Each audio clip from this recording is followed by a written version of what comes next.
नमस्कार दोस्तों, हमारे चैनल में आप लोगों का स्वागत है। मैं हूं शैलेंद्र। आज हम लोग पढ़ रहे थे कौन सी लूसेंट की किताब पढ़ रहे थे, जो कि हम लोग अशोक पढ़ रहे थे। अशोक का कुछ पार्ट बच गया था आज, और उस पार्ट में आज हम लोग पार्ट नंबर 7 स्टार्ट कर रहे हैं। तो चलिए हम लोग लेक्चर को स्टार्ट करते हैं। तो फर्स्ट टॉपिक क्या है? बिक्री कर के रूप में मूल्य का 10वां भाग वसूला जाता था। इसे बचाने वाले को मृत्युदंड दिया जाता था, है ना। और मेगास्थनीज के अनुसार एग्रोनोमाई मार्ग निर्माण अधिकारी था। जस्टिन के अनुसार चंद्रगुप्त मौर्य की सेना में लगभग 50,000 अश्वरोही सैनिक 9,000 एवं हाथी एवं 8,000 रथ थे, है ना। और प्लूटार्क जस्टिन के अनुसार चंद्रगुप्त ने चंदों की पैदल सेना से 3 गुनी अधिक संख्या में अर्थात 60,000 आदमियों को लेकर संपूर्ण उत्तर भारत की लौट डाला था, है ना। युद्ध क्षेत्र में सेना का नेतृत्व करने वाला अधिकारी नायक कहलाता था। सैन्य विभाग का सबसे बड़ा अधिकारी सेनापति होता था। मेगास्थनीज के अनुसार मौर्य सेना का रखरखाव 5 सदस्यीय 6 समितियां करती थी। मौर्य साम्राज्य के गुप्तचर विभाग महामत्सर नामक आमद के अधीन था। अर्थशास्त्र के अनुसार गुप्तचर को गूढ़ पुरुष कहा गया है तथा एक ही स्थान पर रहकर कार्य करने वाले को गुप्तचर को संस्था कहा जाता है। एक स्थान से दूसरे स्थान पर भ्रमण करने वाले गुप्तचर को संचार कहा जाता था। अशोक के समय जनपदीय न्यायालय के न्यायाधीश को राजुक कहा जाता था, है ना। सरकारी भूमि को सीता भूमि कहा जाता था। बिना वर्षा के अच्छी खेती होने वाली भूमि को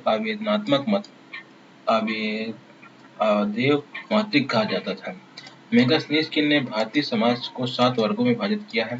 पहला का दार्शनिक, दूसरा किसान, तीसरा अहीर, चौथा कारीगर, पांचवा सैनिक, छठवां निरीक्षक, सातवां सभासद है। स्वतंत्र से वेश्यावृत्ति को अपनाने वाली महिला रूपा जीवा कहलाती थी। नंद वंश के विनाश करने में चंद्रगुप्त मौर्य ने कश्मीर के राजा प्रवर्तक से सहायता प्राप्त की थी। मौर्य शासन 137 वर्षों तक रहा है, ना। मौर्य वंश का अंतिम शासक बृहद्रथ था। इसकी हत्या इसके सेनापति पुष्यमित्र शुंग ने 185 ईस्वी पूर्व में कर दी थी और मगध पर शुंग वंश की नींव डाली गई है। अब इसमें क्या है? सैन्य समिति एवं उनके कार्य। समिति क्या? प्रथम समिति में जल सेना की व्यवस्था, द्वितीय समिति में यातायात एवं रसद की व्यवस्था, तृतीय समिति में पैदल सैनिकों की देखरेख और चतुर्थ समिति में अश्वरोहियों की सेना की देखरेख और पंचमी समिति में गज सेना की देखरेख और छठवीं समिति में रथ सेना की देखरेख है ना। अभी क्या? प्रशासनिक समिति एवं उसके कार्य। प्रशासनिक समिति में प्रथम समिति में उद्योग एवं शिल्प कार्य का निरीक्षण, द्वितीय समिति में विदेशियों की देखरेख, तृतीय समिति में जन्म मरण का विवरण रखना, चतुर्थ समिति में व्यापार एवं वाणिज्य की देखभाल, पंचम समिति में निर्मित वस्तुओं के विक्रय का निरीक्षण, छठवीं शताब्दी में विक्रय कर वसूल करना। ये सब चीजें था। अब देखते हैं ब्राह्मण साम्राज्य। ब्राह्मण समाज में पुष्यमित्र शुंग, जिसने मगध पर शुंग वंश की नींव डाली है, जिसमें ब्राह्मण जाति का था, है ना।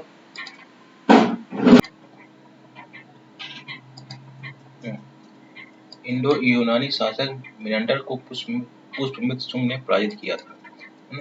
पुष्यमित्र शुंग ने 2 बार अश्वमेध यज्ञ किया है। इसके लिए पतंजलि ने अश्वमेध यज्ञ कराए हैं। भरहुति स्तूप का निर्माण पुष्यमित्र शुंग ने करवाया है, ना। शुंग वंश का अंतिम शासक देवभूत था। इसकी हत्या 73 ईस्वी पूर्व में वासुदेव ने कर दी और मगध की गद्दी पर कंड वंश की स्थापना की है। कंड वंश का अंतिम राजा सुशर्मा हुआ। सिमुक ने 60 ईस्वी पूर्व में सुशर्मा की हत्या कर दी और सातवाहन वंश की स्थापना की थी। सातवाहन आंध्र प्रदेश और शासकों ने अपनी राजधानी प्रतिष्ठान में स्थापित की। प्रतिष्ठान आंध्र प्रदेश के औरंगाबाद जिले में है। सातवाहन वंश के प्रमुख शासक थे सिमुक, सातकीर्ण, गौतमीपुत्र सातकर्ण, वशिष्ठपुत्र, पुलमावी एवं यज्ञशील सतकर्णी है।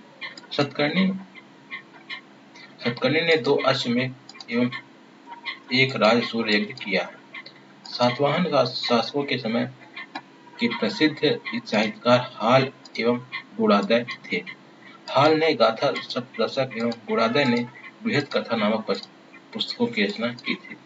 सातवाहन शासकों ने चांदी, तांबे, सीसा, प्रोटीन और कांसे के मुद्राओं का प्रचलन किया था। ब्राह्मणों की भूमि अनुदान देने की प्रथा का प्रारंभ सातवाहन शासकों ने ही सर्वप्रथम किया था।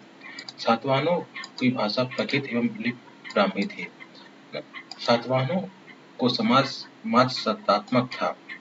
सातवाहनों की महत्वपूर्ण स्थापत्य कृतियां हैं, इसमें कार्ले का चैत्य, अजंता एवं एलोरा की गुफाएं का निर्माण एवं अमरावती कला का विकास, सातकर्णी एवं अन्य सभी सातवाहन शासक दक्षिणापथ के स्वामी कहे जाते थे। है ना? अब देखते हैं भारत के यमन राज्य। भारत पर आक्रमण करने वाले विदेशी आक्रमणकारियों का क्रम है। हिंद यूनानी, शक, पल्लव और कुषाण थे। सेल्यूकस के द्वारा स्थापित पश्चिमी तथा मध्य एशिया के विशाल साम्राज्य में इसके उत्तराधिकारी एंटिओकस प्रथम ने अक्षुण्ण बनाए रखा था। एंटिओकस द्वितीय के शासनकाल में विद्रोह के फलस्वरूप उसके अनेक प्रांत स्वतंत्र हो गए थे। बैक्ट्रिया के विद्रोह का नेतृत्व डियोडोटस प्रथम ने किया था। बैक्ट्रिया एवं डियोडोटस प्रथम के साथ इन राजाओं ने क्रमशः शासन किया है। डियोडोटस द्वितीय, यूथेडेमस, डिमेट्रियस, मिलेंडर, यूकेट्राइडस, एंटिअल्कीडस तथा हार्मिक्स है। भारत पर सबसे पहले आक्रमण बैक्ट्रिया के शासक डेमेट्रियस ने किया है। इसने 190 ईस्वी पूर्व में भारत पर आक्रमण कर अफगानिस्तान, पंजाब एवं सिंध के बहुत बड़े भाग पर अधिकार कर लिया है। इसने शासन काल को अपनी राजधानी बनाई है। इसे ही हिंद यूनानी या बैक्ट्रियाई यूनानी कहा गया है। हिंद यूनानी शासकों में सबसे अधिक विख्यात मिनांडर 165 से 145 ईस्वी पूर्व हुआ था।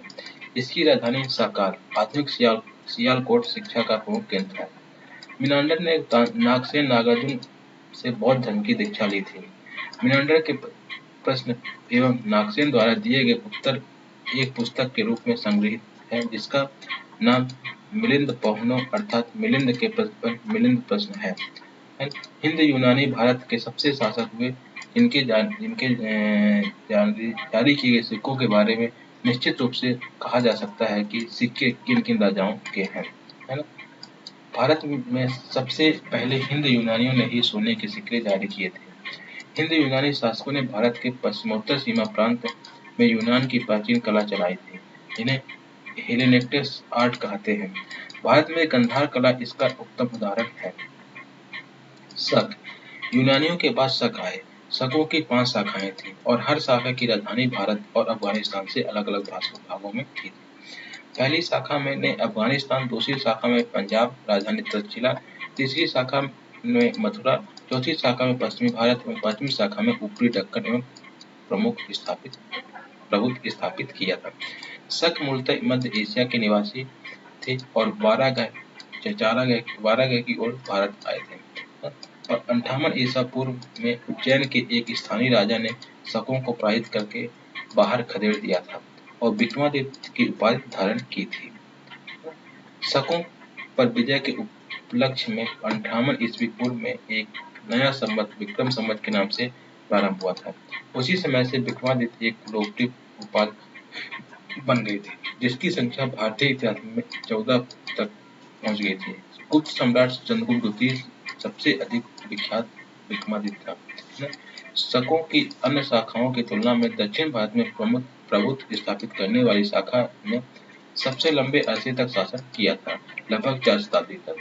गुजरात में चल रहे समुद्री व्यापार से यह शाखा काफी लाभान्वित हुई और भारी संख्या में चांदी के सिक्के जारी किए थे। शकों का सबसे प्रतापी शासक रुद्रदामन प्रथम था। इसका शासन 130 से 150 ईस्वी है। गुजरात के बड़े भाग पर था। इसने काठियावाड़ की अर्ध शुष्क सुदर्शन झील मौर्यों द्वारा निर्मित का जीर्णोद्धार किया था। रुद्रदामन संस्कृत का बड़ा प्रेमी था। उसने ही सबसे बड़ी विश्व संस्कृत भाषा में लंबा अभिलेख गिरनार अभिलेख जारी किया था। इसके पहले के सभी अभिलेख प्राकृत भाषा में रचित थे। भारत में शक राजा अपने को क्षत्रप कहलाते थे। अब देखते हैं कुषाण। पल्लव के बाद कुषाण आए, जो यूची और तोखरी भी कहलाते हैं। यूची नामक एक कबीला 5 कुलों में बढ़ गया था। इन्हीं में एक कुल के थे कुषाण। कुषाण वंश के संस्थापक कुजुल करफेंडिस था। इस वंश का सबसे प्रतापी राजा कनिष्क था, है ना। इसकी राजधानी पुरुषपुर या पेशावर थी। कुषाणों की द्वितीय राजधानी मथुरा थी। कनिष्क ने 78 ईस्वी गद्दी पर बैठने के समय में एक संवत चलाया था, जो शक संवत कहलाता है। इसे भारत सरकार द्वारा प्रयोग में लाया जाता है। बौद्ध धर्म की चौथी और संगत कनिष्क के शासन काल में कुंडवन कश्मीर में प्रसिद्ध बौद्ध विद्वान वसुमित्र की अध्यक्षता में हुई थी। कनिष्क बौद्ध धर्म के महायान संप्रदाय का अनुयायी था। आरंभिक कुषाण शासकों ने भारी संख्या में स्वर्ण मुद्राएं जारी की, जिसकी शुद्धता गुप्त काल की स्वर्ण मुद्राओं से उत्कृष्ट है। कनिष्क का राजवैद्य आयुर्वेद का विख्यात विद्वान चरक था, जिसने चरक संहिता की रचना की थी। महाविषायुध सूत्र के रचनाकार वसुमित्र हैं। इसे ही बौद्ध धर्म का विश्वकोश कहा जाता है। कनिष्क के राजकवि अश्वघोष ने बौद्धों का रामायण बोधचरित की रचना की थी। वसुमित्र पार्श्व नागार्जुन महाचेत और संगरक की भी कनिष्क के दरबार में विभूति थे। भारत का आइंस्टीन नागार्जुन को कहा जाता है।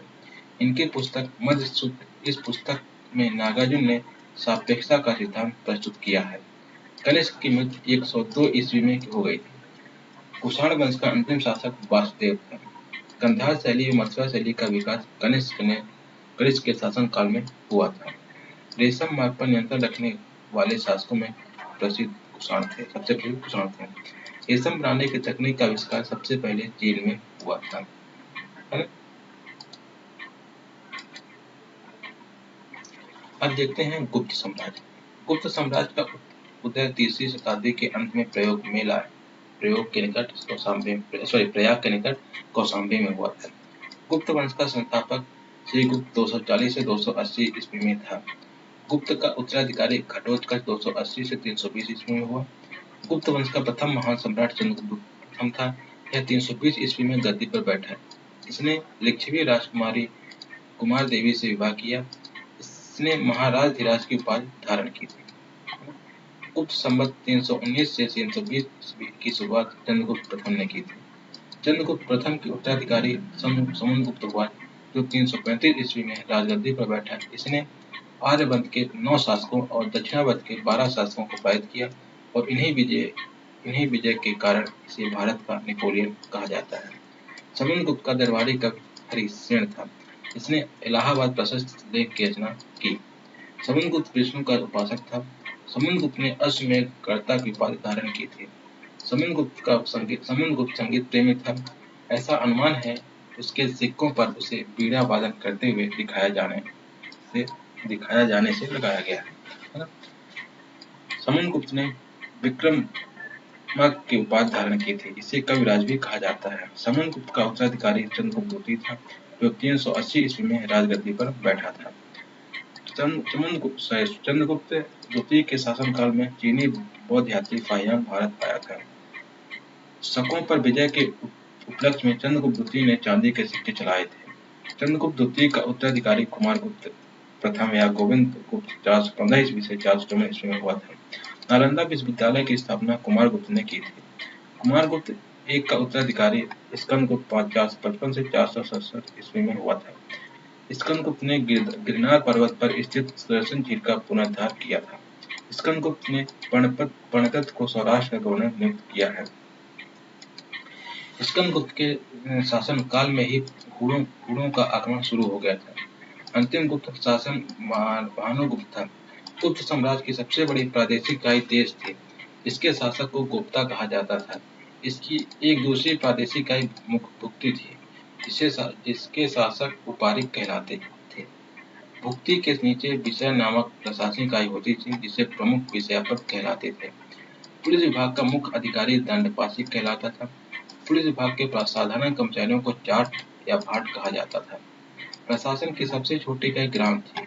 ग्राम का प्रशासन ग्राम सभा द्वारा संचालित होता था। ग्राम सभा का मुखिया ग्रामीण कहलाता था एवं अन्य सदस्य महत्तर कहलाते थे। ग्राम समूहों की सबसे छोटी इकाई पेट कहा जाता है। गुप्त शासक कुमार गुप्त ने दामोदरपुर संस्थानपद में भूमि बिक्री संबंधी अधिकारियों के क्रियाकलापों का उल्लेख है। भू राजस्व कुल उत्पादन का 1/4वां भाग से 1/6वां भाग हुआ करता था। आर्थिक उपयोगिता के आधार पर निम्न प्रकार की भूमि थी: क्षेत्र, कृषि करने योग्य भूमि, वास करने योग्य भूमि, चारागाह, भूमि पशुओं का चारा योग्य भूमि, खिल, ऐसी भूमि जो जोतने योग्य नहीं होती थी, अपराध, ऐसी भूमि जो जंगली होती थी। सिंचाई के लिए रहट या घंटे यंत्र का प्रयोग होता था। श्रेणी के प्रधान को ज्येष्ठक कहा जाता था। गुप्त काल में उज्जैन सर्वाधिक महत्वपूर्ण व्यापारिक केंद्र था। गुप्त राजाओं ने सर्वाधिक स्वर्ण मुद्राएं जारी की। इनकी स्वर्ण मुद्राओं को अभिलेखों में दिनार किया गया था। कायस्थों को सर्वप्रथम वर्णन यज्ञवत्सल स्मृति में मिलता है। जात के रूप में कायस्थों का सर्वप्रथम वर्णन ओशनम स्मृति में मिलता है। विंध्य जंगल में सबर जात के लोग अपने देवताओं को मनुष्य का मांस चढ़ाते थे। पहली बार किसी के सती होने का प्रमाण 510 ईस्वी में भानुगुप्त के एरन अभिलेख से मिलता है। इसमें किसी भोजराज के मृत्यु पर उसकी पत्नी ने सती होने का उल्लेख। गुप्त काल में वेश्यावृत्ति करने वाली महिलाओं को गणिका कहा जाता था। विंध्य वेश्याओं को कुट्टनी कहा जाता था। गुप्त सम्राट वैष्णव धर्म के अनुयायी थे तथा उन्होंने इसे राजधर्म बनाया था। विष्णु का वहां गरुण गुप्तों का राज्य में था। गुप्त काल में वैष्णव धर्म संबंधित सबसे महत्वपूर्ण अवशेष देवगढ़ झांसी का दशावतार मंदिर है। अजंता में निर्मित कुल 29 गुफाओं में वर्तमान में केवल 6 ही शेष हैं। इनमें गुफा संख्या 16 एवं 17 गुप्तकालीन है।